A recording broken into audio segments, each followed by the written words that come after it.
Hi friends, എല്ലാവർക്കും പുതിയ വീഡിയോയിലേക്ക് സ്വാഗതം. അപ്പോൾ ഇതിൻ്റെ ഈ ഒരു പാർട്ടിൽ നമ്മൾ ചെയ്യാൻ പോകുന്ന ഹെയർ ഡ്രോയിങ് ആണ്.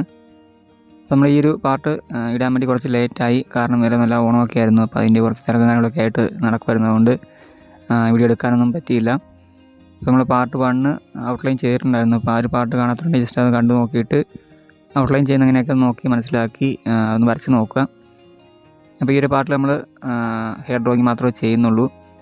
അപ്പോൾ എൻ്റെ ഇതിനു മുമ്പുള്ള വീഡിയോ കണ്ടവർക്ക് മനസ്സിലാവുമായിരിക്കും നമ്മൾ എങ്ങനെയാണ് ഹെയർ വരയ്ക്കുന്ന കാര്യങ്ങളൊക്കെ ഞാൻ ഓരോ വീഡിയോക്കൊന്നും പറഞ്ഞ് പോകാറുണ്ട്.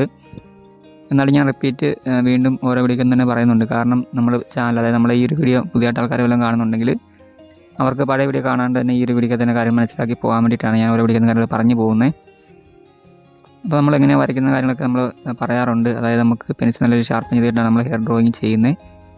അപ്പോൾ അതിൽ നമ്മൾ ഏറ്റവും ഡാർക്ക്നെസ് ഉള്ള പെൻസിൽ ഉപയോഗിച്ചിട്ടായിരിക്കും മിക്കതും ഹെയർ വരയ്ക്കുക. അതായത് 8B 10B അങ്ങനെയുള്ള പെൻസിൽ ഉപയോഗിച്ചിട്ടാണ് നമ്മൾ ഹെയർ വരയ്ക്കുക. അപ്പോൾ നിങ്ങളുടെ ഉള്ള പെൻസിൽ ഏതാണോ, അതിൻ്റെ ഡാർക്ക്നെസ് കൂടിയ പെൻസിൽ ഏതാണോ ആ ഒരു പെൻസിൽ നിങ്ങൾ യൂസ് ചെയ്യുക. പിന്നെ വരച്ച് പോകുന്നതനുസരിച്ച് നമ്മൾ ബ്ലെൻഡ് ചെയ്ത് പോവുക. അതിപ്പം ബ്രഷ് ഉപയോഗിച്ച് വേണം ബ്ലെൻഡ് ചെയ്യുക, അല്ലെങ്കിൽ പേപ്പർ സ്റ്റമ്പോ അങ്ങനെ എന്തെങ്കിലും ഉപയോഗിച്ച് നിങ്ങൾക്ക് ബ്ലെൻഡ് ചെയ്യാം. അപ്പം ബ്ലെൻഡ് ചെയ്യുമ്പോൾ കുറച്ചുകൂടി ഒരു റിയലിസ്റ്റിക് ആയിട്ട് നമുക്ക് തോന്നാൻ വേണ്ടിയിട്ടാണ് നമ്മൾ ചെയ്യുന്നത്.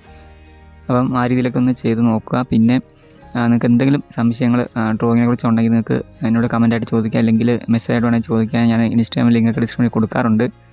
അപ്പോൾ അതുവഴി നിങ്ങൾക്ക് വന്നിട്ട് ചോദിക്കാവുന്നതാണ്. ഞാൻ റിപ്ലൈ തരുന്നതായിരിക്കും.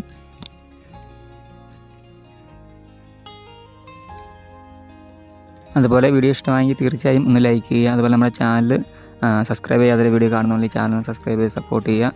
അപ്പോൾ ഡ്രോയിങ് പഠിക്കാൻ താല്പര്യമുള്ള ആൾക്കാരൊക്കെയാണ് ഈ ചാനൽ ഒന്ന് സബ്സ്ക്രൈബ് ചെയ്ത് വെച്ചേക്കുക. എന്നിട്ട് നോട്ടിഫിക്കേഷൻ ഓളുന്ന ഓപ്ഷൻ ഉണ്ട്, എന്നെ ചെയ്ത് വെച്ചേക്കുക. അപ്പോൾ ഞാൻ വീഡിയോ ഇടുമ്പോൾ നിങ്ങൾക്ക് അതിന് നോട്ടിഫിക്കേഷൻ കിട്ടുന്നതായിരിക്കും. അപ്പോൾ ഈ പറഞ്ഞാൽ നിങ്ങളുടെ ഡ്രോയിങ് സ്കില്ലൊക്കെ നിങ്ങൾക്ക് വളർത്തിക്കൊണ്ട് വരാൻ ഈ ഒരു ചാനൽ വഴി നിങ്ങൾക്ക് സാധിക്കുന്നതായിരിക്കും. അപ്പോൾ നമ്മൾ ഒരുപാട് ട്യൂട്ടോറിയൽ വീഡിയോസ് ഈ ഒരു ചാനൽ വഴി ഇട്ടിട്ടുമുണ്ട്. അപ്പോൾ നമ്മുടെ ചാനലിലേക്ക് പുതിയതായിട്ട് വന്ന ആൾക്കാരൊക്കെ ഉണ്ടെങ്കിൽ ചാനലിലെ പ്ലേലിസ്റ്റൊക്കെ ഒന്ന് കയറി നോക്കാവുന്നതാണ്. നമ്മുടെ വീഡിയോസൊക്കെ ഒന്ന് കണ്ടു നോക്കിയിട്ട് അതൊക്കെ നിങ്ങൾക്കൊന്ന് ട്രൈ ചെയ്ത് നോക്കാവുന്നേ ഉള്ളൂ.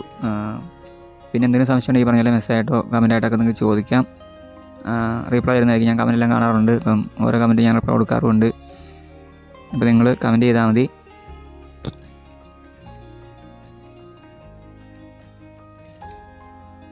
പിന്നെ നമ്മുടെ വീഡിയോ കണ്ടിട്ട് നിങ്ങൾ ഡ്രോയിങ് പ്രാക്ടീസ് ചെയ്യുന്നുണ്ടോ, അല്ലെങ്കിൽ ഡ്രോയിങ് ചെയ്ത് നോക്കാറുണ്ടോ എന്നുള്ള കാര്യങ്ങളൊക്കെ ഒന്ന് കമൻറ്റ് ചെയ്യുക. അതായത് എൻ്റെ വീഡിയോ നിങ്ങൾക്ക് യൂസ് ആകുന്നുണ്ടോയെന്ന് എനിക്കൊന്ന് അറിയാൻ വേണ്ടിയിട്ടാണ്. മിക്കവരും ഈ പറഞ്ഞ പോലെ എനിക്ക് മെസ്സേജായിട്ട് ഓരോ കാര്യങ്ങൾ, അല്ലെങ്കിൽ ഓരോ ഡ്രോയിങ് ചെയ്തിട്ട് എനിക്ക് അയച്ചു തരാറൊക്കെ ഉണ്ട്.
നമ്മൾ ഔട്ട്ലൈൻ ചെയ്യുന്നത് തന്നെ നമ്മൾ ഹെയർ വരയ്ക്കുമ്പോൾ നല്ല സമയത്ത് തന്നെ ചെയ്യണം.